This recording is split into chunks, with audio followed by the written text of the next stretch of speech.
Hello and welcome to episode 2 of the Stoner Story Witch podcast, titled Contact Nutrition in the Wild, From Misattunement to Marmee. In this episode, I am going to build on the themes of secure attachment that I laid out in the last episode. Secure attachment being the act of landing in yourself and cultivating in someone else, feeling safe, seen, secure, and soothed. I will be explaining kind of the how, the building blocks of secure attachment, which is contact nutrition. It's kind eyes, vocal prosody, safe touch, shared rhythm, and ingestion behaviors like eating and drinking.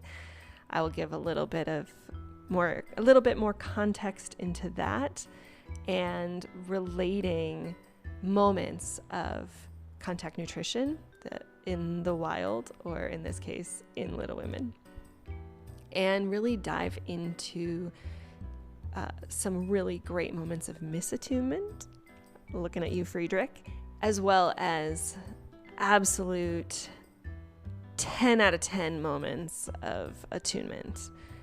In this case, I will be featuring Marmee. And as I will try to do in every episode, I will be including any links that I can find of the scenes that I am discussing and post them in the show notes of the episode. So if you have not already watched the scenes or watched the movie, and that would be a way that you would like to engage with this podcast, I invite you to check those out in the show notes. So stick around. I hope you enjoy.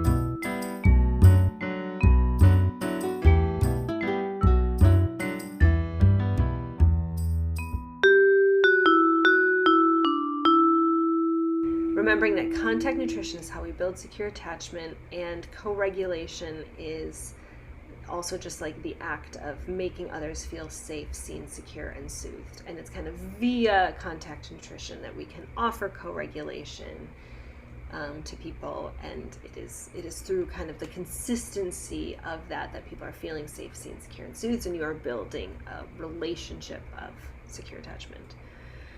So that's when things go well. Another kind of important term here is the idea of misattunement. So if we are misattuned to someone, it is that we are like not gotten. You are not getting me as a person in this moment. It is a lack of co-regulation. It is, you're missing the mark of being able to make this person feel safe, seen, secure, and soothed. So I would say that misattunement is moments that just create the overall picture of whether an attachment relationship is secure or insecure. And I would be remiss if I said that everybody misattunes all the time. Like I described in the last episode, secure attachment is really hard to cultivate and maintain in modernity. And so the point is not perfection. And I've learned in my courses with Carmen around secure attachment that we actually build secure attachment when we repair. When we repair early and we repair often. It isn't actually the acts of all the times we make it right, all the times we get it right, but actually the times that we apologize and we repair and we fix it and we don't do it again. That it is actually the act of repair that builds secure attachment more than anything. So it's noticing when we misattune and then coming back together. So, or I guess also in the case of a persistent insecure attachment, its misattunement is just death by 1,000 paper cuts, right? It can be just all the moments of being told you're being sensitive, or you're fine, or well, I wouldn't have if only you had da da da. And just having a little stretch for just noticing how that is in my life. That was a common thing that I was told. So all right, so what I want to do in this episode is look at contact nutrition in the wild. And by in the wild, I mean in the container of the 2019 rendition of Little Women. So I would just say, if we look at the scenes where Teddy and Friedrich are introduced, we just see a lot of contact nutrition. There is a sense of a shared rhythm that is happening. Joe meets Teddy at a party, and then I think Friedrich, she kind of sees at this like theater performance. So it's times like there can be a shared rhythm even in like a group of people like living in an area, right? So it's like there's this shared rhythm that there is this party happening at this person's house, okay, and we're all gonna get ready and we're all gonna go, and then also like literally the shared rhythm of like there being music and dancing and then of course the theater performance with Friedrich. That's a time everybody comes together, they take their seats, they like watch this thing, they laugh, they cry, they leave all together, and then I think there's also dancing there. So we see these scenes are rich with music, dancing, conversation, laughter, most likely some ingestion behaviors. There's probably like eating and drinking happening. And I just want to name that this is like, it's cool to see how like even like in Hollywood we can see how these like markers of secure attachment.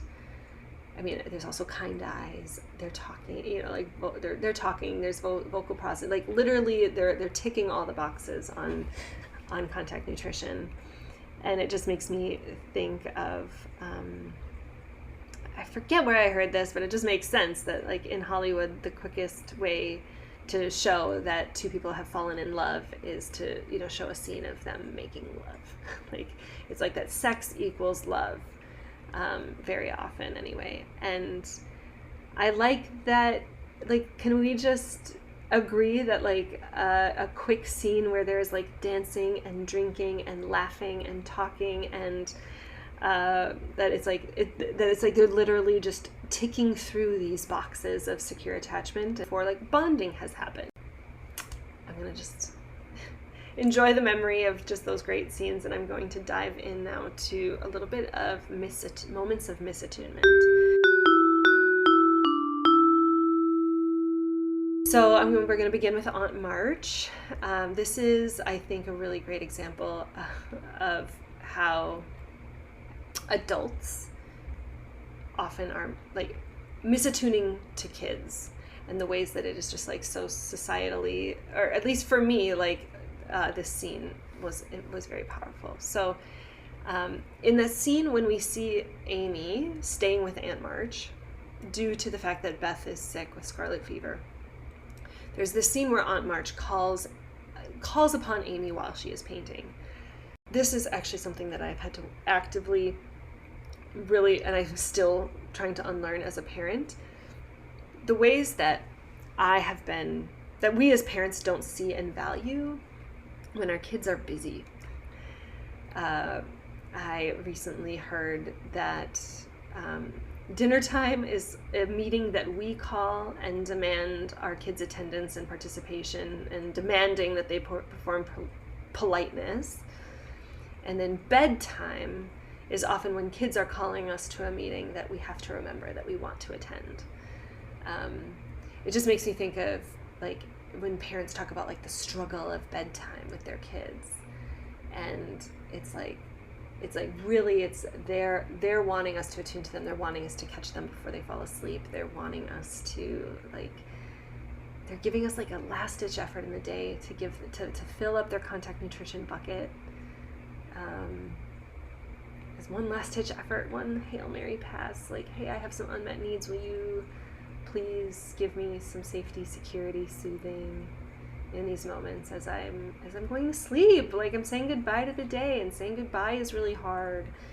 And I just think of like the times that I've been really short with my own children, like when they are wanting one last at bedtime, and the ways that, you know, I would be expecting them at dinner time to be conforming to, like, you know, my standard of like what a, you know, quote unquote nice family meal is. Or so there was a part of that, like, of Aunt March just see, like, Amy is literally in the middle of painting and just like, hey, Amy, do you have a moment? Come over here. It's like, oh, like, you know, just the one-sidedness, I guess, of how that relationship is, which I think is the point. And let's just name that that's the point, that Aunt March is not presented to us as an example of what to do. So then when she does something that feels like, ooh, that is kind of like me, it's an invitation to ponder. Is it not? All right, anyway, so that was a big digression, but so we see Aunt March is calling over Amy. She is not seeing that Amy is clearly busy and in the middle of something that matters to her. And I would say it's because Aunt March is just long severed from any sort of creative practice of her own. The way it is, I'll get to this in, I think, the next episode, but the way every sister has like their own creative thing that is their own, and it drives them. And the fact that, like, we don't hear anything about that with Aunt March. And she presumably has all the time in the world, all the leisure time in the world, to be able to pursue anything that she wants. And it's never mentioned. Anyway, so Aunt March calls Amy over and she's saying, and she seems that in her own way, she's worried about her nieces. And she is kind of exhibiting some coercion, saying, this ring will be yours if you keep behaving. She says, like, you know, Amy says, really? And I think she's like, well, just see if it doesn't. And if we're tracking that she has done the same thing with Joe about the trip to Europe, right? That, like, we see that there is this, like, she promised Joe that she would take her to Europe, and then ultimately she ends up taking Amy. But I think that this is the scene that she puts it into Amy's head, that she plants the seed where she says, like, she always knew that she would marry for money. Because Aunt March is explaining that Joe's a lost cause, Beth is sick, and Meg's head has been turned by a pitiless tutor. And then she tells Amy that she can just go back to her little painting, which just feels very patronizing. And then 7 years later, we see that, like, they're having this conversation about when they're going to go back to the States. And Aunt March says that, well, we'll return once your engagement to Fred is all final. And Amy reminds her, like, oh, and when I finish my painting classes, of course. And it's like, it just, there's the patronizing that, like, the painting doesn't really matter. What matters is that Amy complies with the requests of, like, looking out for her family. And I wish that I lived in a world, and I am trying to cultivate the world where we value kids' creativity and play just as we would any adult that's preparing for a big meeting at work, where we treated kids more as our equals and even in a lot of ways our elders, because of all the ways that they don't have to unlearn the bullshit conditioning.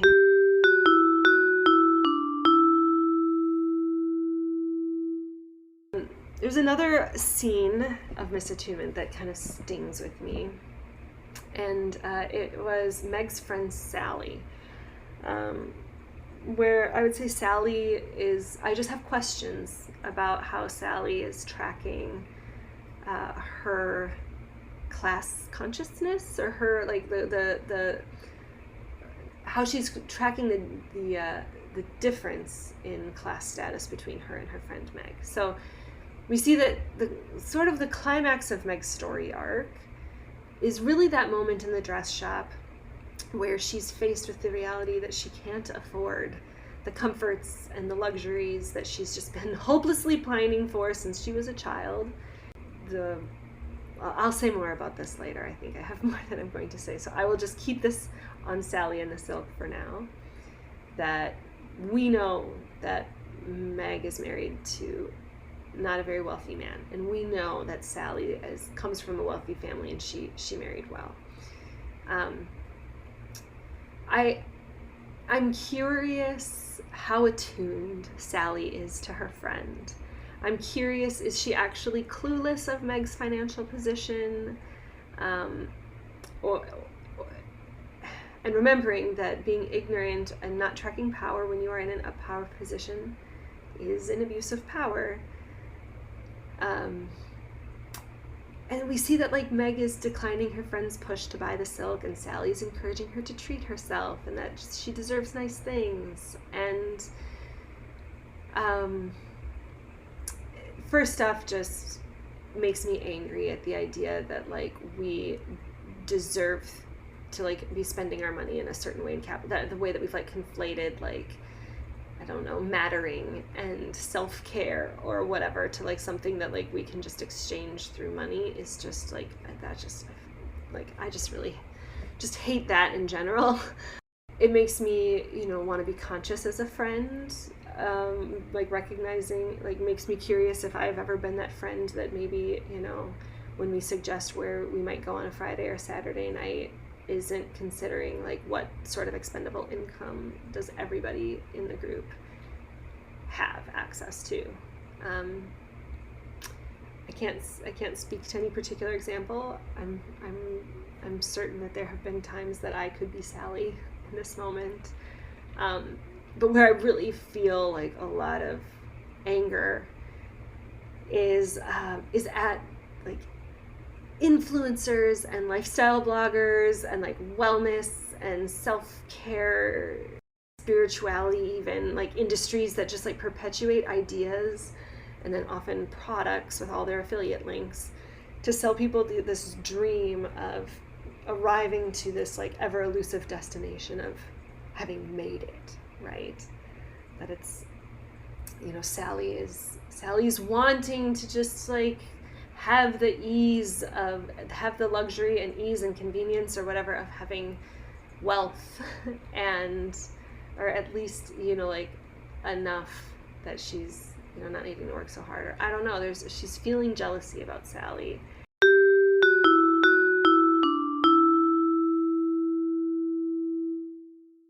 What could Friedrich have done differently? So as I discussed in the last episode, we see that there's this ego death that Jo suffered with Friedrich that was pretty immense, right? She's unable to tolerate his bluntness. And he also says, your reaction indicates you must think that there is some truth, which feels like, to be honest, it feels like gold. Like a hit dog hollers. Like if you would not be so vocal if like there wasn't some part of you that like knew it was true, knew that it stung, anyway, I digress. So Friedrich is recognizing that like, so Friedrich can see that Jo admits that there's some truth to what he's saying. However, let's remember that being attuned is not about what is like objectively true. Being attuned is about understanding somebody else, seeing them, welcoming all parts of them, tracking power, rank, and privilege, all the things. So, if Friedrich had done things differently, right, it wouldn't be the movie, right? Just like there can't be enough room on the door in Titanic. Like Jack has to die, that's like the whole point. Like, okay, so fine. But however, like let's imagine for a moment how Friedrich could have been more attuned in perhaps understanding his part as, the male gaze in Jo's life. So in this scene where he's going to sit down with Jo and talk to her about her writing, like I would say step one, or a step, is to get clear on what his intentions and motives are and share it with her and ask her to do the same thing. So it appears that he wants to read her work because he likes her and wants to get to know her, see that part of her, gain some intimacy. So like if he could just like say some of those words and just check in and just be like, what is it that you're wanting from this time? Okay, and that being said, he has to track power, rank, and privilege. If he is not able to see his role as the male gaze in Joe's life, the relationship is not going to be a secure one. If I were him at this point in my life, and as a former teacher and therefore instrument of indoctrination, I might say something like, hey, I recognize that by being a man, I have had access to academia in a way that hasn't been accessible for women. I also recognize that we live in a world of men's imagination, so I really deeply desire to see your point of view, as you have not been as indoctrinated by limited imagination as I have. And I'm hoping to offer you my honest and intelligent feedback to help you grow as a writer and visionary. It's two aspects of you that I see so clearly, and I don't want you to just be palatable to the status quo. Will you be authentic with me and show me who you are and not just who some newspaper editor has told you will sell papers, also known as what patriarchy has taught you that you need to be in order to be palatable? Oh, wouldn't that just be so great? Something like that. I don't know. He can make it his own. Put his own words to it. But yeah, I think he could also just begin with the question, has anyone ever been honest with you about your work? And like, my process is, right? Like, my process isn't to give you a bunch of validation and affirmation, like tell you how great things are, because I don't want you to then feel like you have to keep the things that I like. Like, it's like, I'm just here to like offer like as objectively honest or whatever feedback I can to, you know, like the voice or the style or just, just what resonates. I don't know. But share his process, what he's planning on doing, and making sure that like what he's offering her is what she wants. Does she actually want intelligence? Does she want encouragement? Those are two different things. Those are not the same. Okay. So maybe he could also notice that the only thing she's showing him is her published articles. So he could be curious about, anything that she hasn't yet edited or published, or even just be curious about like what was the editing process that led to those being printed. Maybe he could just ask, hey, in what ways does the publisher confine your work? Or even, may I see something that hasn't been edited yet by others or that you have not yet published? Just like his absolute bluntness when he's like, I don't like it. It's by design that he's as insensitive as it seems, but I digress on that. But he just has this blunt, like, I don't like it. And rather than just saying that, again, he could be curious. He could just be like, so what are the parts that you like? What are the parts that, feel sticky to you? Like, see if maybe he can just build off of how she already feels. Maybe there are parts that she does really like that he can amplify the part, like what she's saying, and he could just be like, yeah, I like that too. And maybe it would be one way to consider, you can amplify that. What are the parts that you have questions on, or the parts that you're unsure of? Prime her in some way to help her to like receive this feedback that he's going to give, right? He's giving honest and intelligent criticism rather than the praise that it seems to me like she's actually looking for. But in order to actually like kind of prime her for this feedback that he's going to give, he like just needs to actually build some fucking emotional intelligence. You can see that like the way she's like leaning over, she's got like some jitteriness, she's kind of pacing. She is anxious, and like maybe let that be a red flag that she's more likely to jump into some sort of defensive survival mode. He could practice slowing down. He can just check in before he begins. Like, if he knew about contact nutrition, right? Maybe they could like have some like biscuits and tea that they're also like nibbling and sipping on before, during, and after. We don't really see what was happening before he started reading, so it's hard to say like what the before moments were like. He could also just be practicing, like, kind of just like softening a little bit. This is another thing that Carmen talks about, softening the armoring bands of your face, to just like allow a little bit more varied facial expressions, to be able to achieve like a little bit more beam and gleam with the eyes.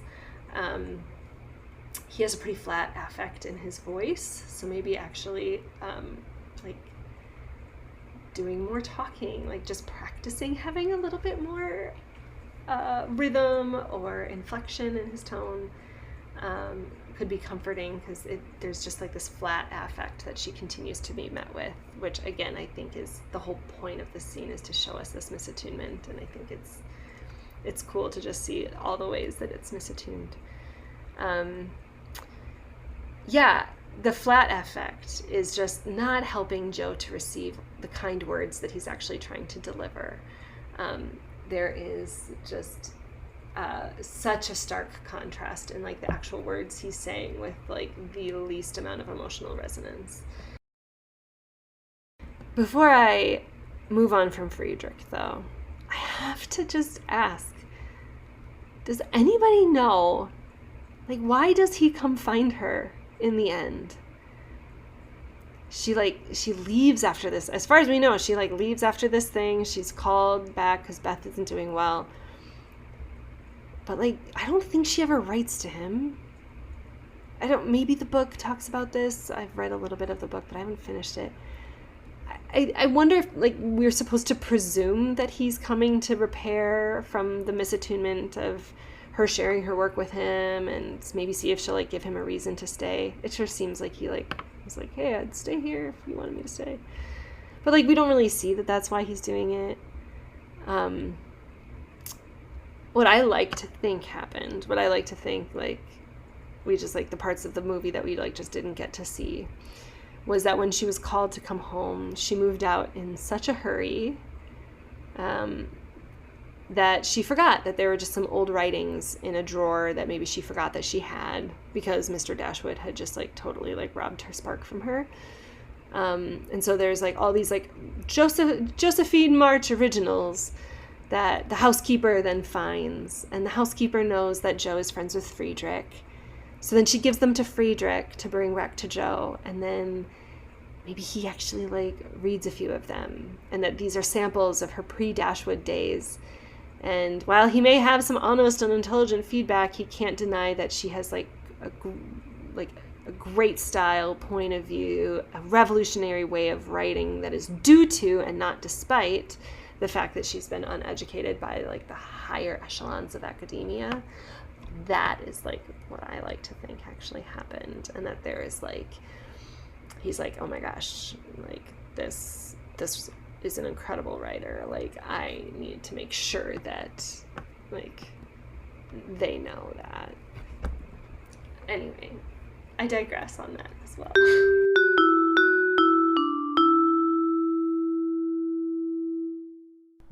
You know, and I'm remembering also that I had a prediction that when I very, very first watched this, that Joe was going to go back to New York and find that Friedrich was teaching the girls, that we see this teaching the girls at the home. So we know that that Joe and Friedrich were staying in the same boarding house, and one of her jobs, or maybe it's her only job, I guess, aside from writing for Mr. Dashwood, is being the governess or the teacher of the girls that live in the home.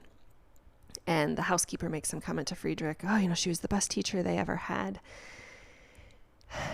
There's a big part of me that was really hoping that Friedrich was going to be humbled by his experience with Joe and be like, holy smokes, like, that he would feel some sort of dedication, devotion, that Joe would have helped him become in alignment with his value, and his value being that women deserve an equal education to men, and so that he would be educating these girls just like he would be educating boys. but perhaps with greater attunement because he had this rupture with Joe. And that would make the narrative of her falling in love with him, you know, like that alternate ending where, you know, like she has to be married in the end. That would make it, I think, a lot more believable that, like, okay, wow, she really found her match. Like, she found, like, she did not make this guy teach these girls, but realizing that, you know, that he is passionate in the same way, or that he has the same sense of justice, and that he can see it on his own. He doesn't need Joe to explain it to him. He was able to figure it out on his own, that he had like this whoops moment with her, but then it was just, all right, like, I will do differently, and I will do better from here on out. And I fantasized about there being, you know, like maybe Joe picking up her stuff and like just kind of walking into it, and like that being, that would feel better than just this ambiguous, he just arrives kind of out of nowhere. And again, like, they don't really show us why. And I know movies can only be so long. But I just kind of, I like to, this is a particular storyline or question that I really like to just be like, ooh, there's a really cool invitation to just be like, if we just sit in this question a little bit longer, like, where can we find that crack for liberation, or that crack for just, okay, where is somebody in an up power position, like being able to see that, like, okay, I need to be in solidarity here. I would have loved to have seen it, and I didn't see it, but I'm making it real now. So you heard it here first. That's what happened. Okay, so now we're to Joe and Amy. We have the book burning and the thin ice scenes. Okay, so in the beginning of this chapter of their lives, we see this evening that Joe is just being like unnecessarily nasty to Amy for reasons that we cannot really discern. Amy is justifiably angry and burns Joe's book. And then Joe is also justifiably angry and will never forgive Amy, which is also very understandable. So there's like, these feelings are so understandable. This element of their stories is all about repair. It is important that Amy metabolized her anger, albeit it was a very short-sighted, permanent way. And it's important that Joe was not forced or coerced into some hollow apology on someone else's terms. I love this scene. It shows that being in relationships is hard and it's messy. And as I said at the top of the episode, the point isn't that we get gotten by the other person all the time perfectly, and that we're perfectly regulated and attuned to them at all times. The point is that we come back anyway, that we don't throw people away. And we also don't throw ourselves away by bypassing our own feelings. We make space for everyone and all their parts and all the parts of ourselves. So this scene is worth breaking down. We see some mourning, and it seems to be the next morning. Then Joe is giving Amy the silent treatment, and she's walking to another chair at the table to sit even farther away from Amy when Amy comes down. Teddy comes in and he asks Joe to go ice skating. She zooms out of the house, and Amy is remembering that Joe had promised that she could come the next time. And she laments, "Oh, will Joe ever forgive me?" And in this moment, Meg gives her what I actually say is excellent advice. She says, "Follow her, but don't let her see you. Wait until she is good-natured with Lori, and then say some kind thing, and she will be friendly again." So Meg recognizes that Lori is this big well of co-regulation for Joe, that he will bring her back into a regulated state, and then she will be more receptive to Amy's kindness and bids for forgiveness. However, Amy totally misses the first crucial part, which was wait until Joe is good-natured with Lori. And again, yes, like, if like that would have like changed the whole course of the movie. So like, again, it's the plot happened the way it had to happen. So it also just feels really important and tender to mention. And as someone who has lost a loved one suddenly, especially in an accident, it is a really compelling invitation to blame ourselves for their deaths. There's this if only I kind of hypothetical easily becomes it's all my fault.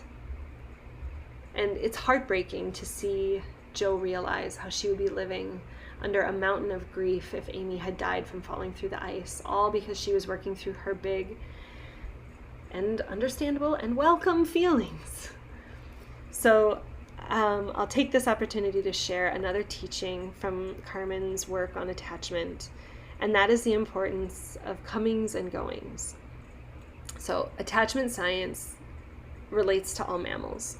So think of dogs getting really excited when their person comes home, right? They are beam and gleam. They even get the vocal prosody. Like, it is like this shared rhythm.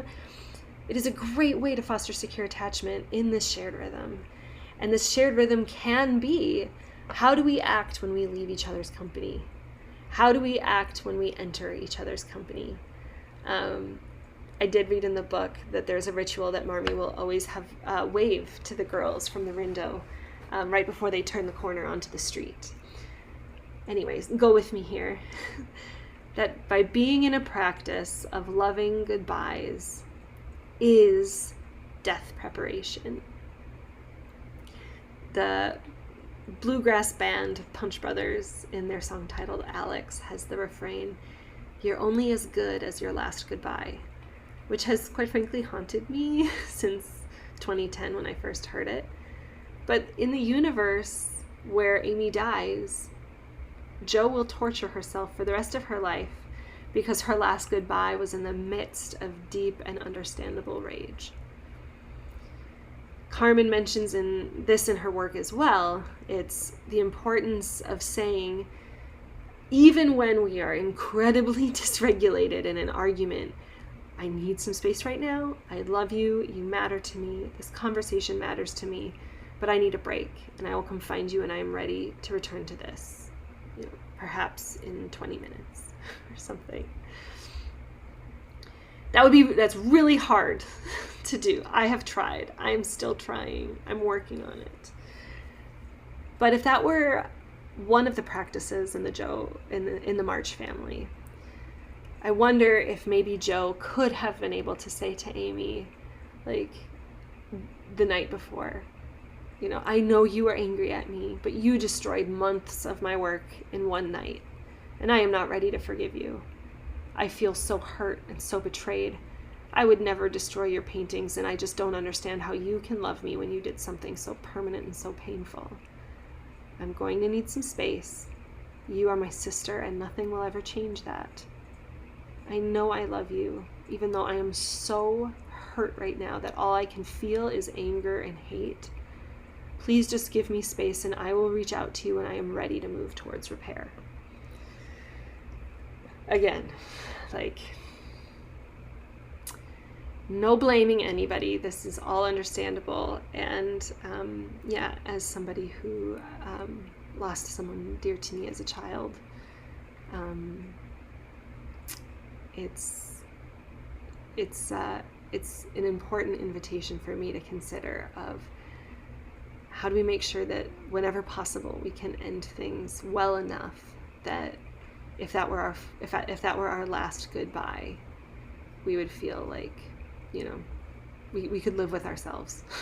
All right, I'm gonna just take a little stretch and let that one out. All right.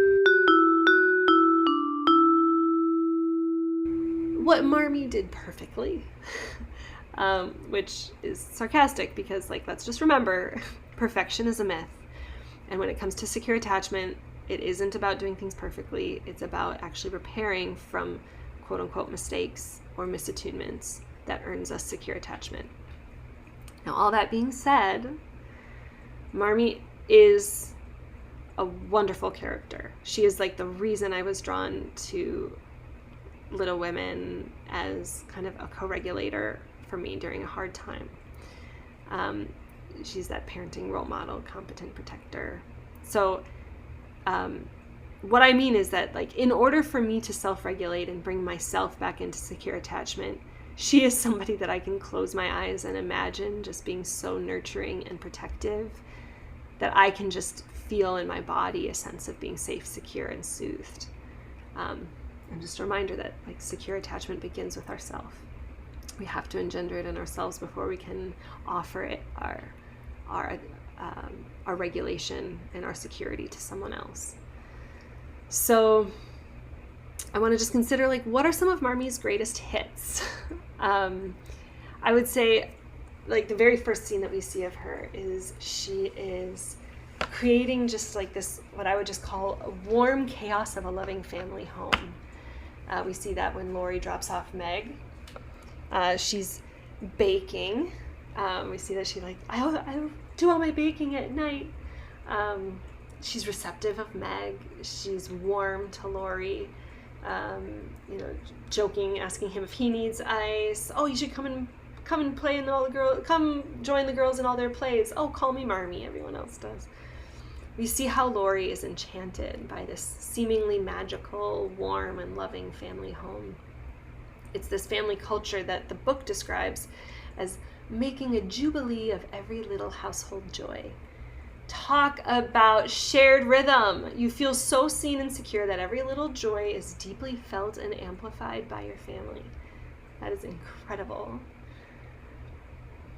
And then we also see, this is like, oh my God, like one of my favorite scenes of the whole movie, and it's so small, or it's seemingly small. I don't remember how many seconds it's actually on the screen, but it's Marmee bringing Jo food when she's working in the attic.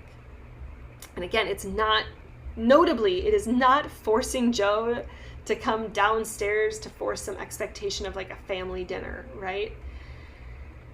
It feels reminiscent of how the family would care for and nurse Beth. And even though Jo wasn't sick, Marmee sees her daughter so clearly that she's overtaken in this creative work that is presenting itself to her, just as it happened when she was a child and adolescent. The way that she nurtures her daughter is to see and understand that this is what Jo needs to do, and just honor it and just be there for her.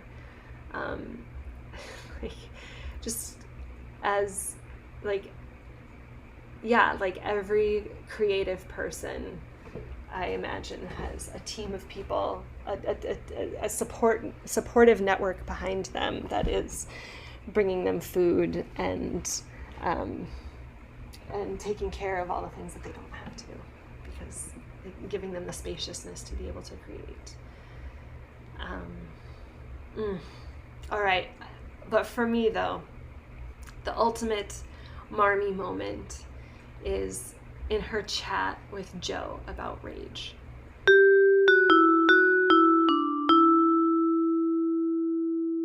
All right, and I actually want to take a moment and share a voice memo that I recorded on my phone while I was watching Little Women. Part of my process, and as we know, this podcast is about the process and not so much about the product, but part of my process was that as I was watching for the second time, I would stop and I would leave voice memos for myself, and it enabled me to really take a moment to somatically feel through just kind of anything that came up for me. This podcast is very cerebral, is very like mental, it's just kind of me talking, but I just want to make space to say that a lot of feeling went into this too. So I want to offer this next clip about this ultimate Marmee moment, and I just want to share that I don't know how I'm going to be able to get the sound exactly to translate, but it might be a different volume. I'm talking into my phone versus a microphone. there's not, there might be more mouth sounds. It could be really unappealing and jarring. And so I just want to make the space to just be like, okay, that might be uncomfortable. And also, I cry. It's about 2 minutes. I think it's about 2 minutes of me crying. And you may not have capacity or willingness to listen to that. So I invite you. The whole clip is probably about 2.5 minutes. So you can just literally go forward, and I will put music transitions to just kind of help you be able to see the difference. So I invite you to, if you wish and have capacity and desire, to feel along with me in this moment. If you haven't seen the clip, I will do my best to find a clip and post it in the show notes as well. But yeah, I just want to be very clear that the research that I've heard, again, from Carmen Spagnola, is that to have a neuroplastic event or a somatic completion, maybe I'm kind of construing those things, but that a somatic completion is about 2 minutes. So if you actually give in to your sadness or your rage, if you just actually let it flow, it will wrap up naturally within about 2 minutes, if you just allow it and give it the space. And it's funny that as I was looking through my memos, I noticed that there was this one, and I was like, oh, damn, that is I just allowed myself a somatic completion on this. And I just wanted to offer it here with that intention, and also wanting to make sure that anybody listening just knows that it might be jarring, both kind of sound-wise in your ears. It also might feel, something that you're emotionally not able to process along with me, and all of it is great. And so if you are listening and want to just fast forward, again, I would say fast forward about 2.5 minutes or so, and I'll try to mark it with music. But here goes.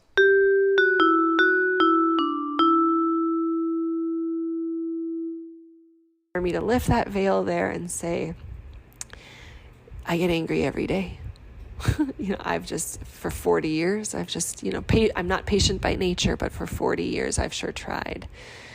And then, oh my God.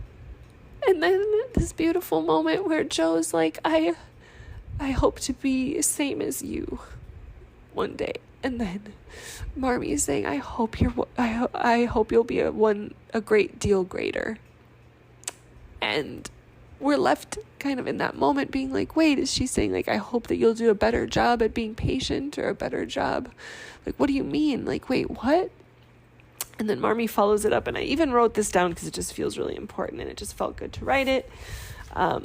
She said, some natures are too noble to curb and too lofty to bend. Oh, just validating her rage.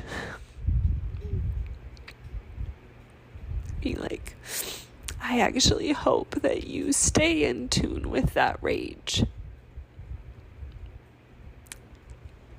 It's what it feels like. She sees that Joe is conflicted and grappling, and does not need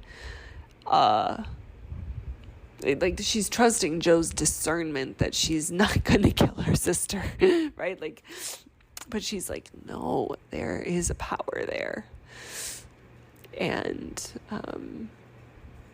that, it just feels like she is signing some major permission slips for Joe to stay in touch with that wild, rageful force in her. Or in him. I don't know. But that just all feels so lovely. So worth a pause and a little feeling. Oh, Marmee. Just 10 out of 10. Just hitting home runs left and right. Nice work.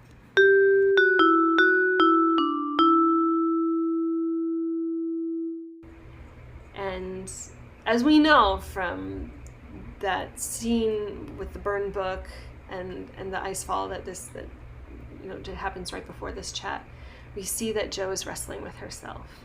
She's ashamed that she can get into such a rage that she could hurt someone and enjoy it. And it's in this moment that Marmee tells her that she too gets angry every day, and that she's not patient by nature, but with 40 years of practice. And when Jo says that she hopes to be as good as Marmee one day, Marmee responds, "I hope that you are better." And if you just stop here, I can fill in the blank easily with like some sort of self-deprecating, like, oh, I'm still so angry. I hope that you'll feel less angry and be able to control it better, to be even more palatable in the patriarchy, right? But luckily, she doesn't stop there, and she continues on by saying some natures are too noble to curb and too lofty to bend. And it's in that moment that she's validating Jo's rage. She sees Jo as a visionary, as someone who is reaching toward what she cares about, creating the world that she would prefer, and she sees Jo's rage as an asset and not a liability. And she's also saying that ultimately she trusts Jo's discernment. Right? She's not going to actually murder her sister. And the idea of a woman in those times telling their daughter, like, you know what, your rage is just fine. Your nature is too noble to curb and too lofty to bend. I don't wish for you that you are going to be better than me. Like, I hope for you, you don't have to hide it. I hope for you, you don't have to subdue it. Not that you're going to be able to be palatable more easily, but that the need to be palatable will be less. I love that so much.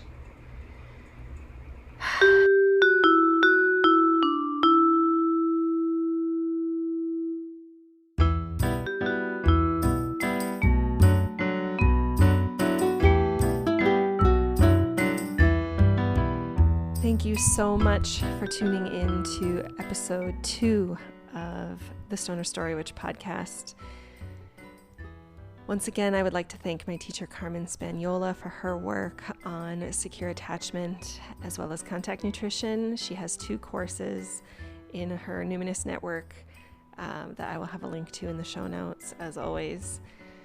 And I want to thank Matt Shuby for the podcast art, my husband Kevin Carlo for all his help in the creation of the theme song for the podcast, and Aeneas Mitchell and John Williams for their inspiration of Hedwig's theme and Hadestown. On my next episode, I will be discussing the March Sisters in terms of internal family systems, where I use the characters of the March Sisters to ask myself, how is it that we are invited to react to or interact with each sister as some element of myself, and really looking deeply into the choices that they have, the big lie that they are each encountering, their needs, their thresholds, and of course, the invitation is always there to ask, how does this relate to my life and the larger picture? So stick around for that. And before I sign off, I would like to leave you with a quote from another one of my teachers, Rev. Angel Kyoto Williams, who says, "Love and justice are not two. Without inner change, there can be no outer change. And without collective change, no change matters."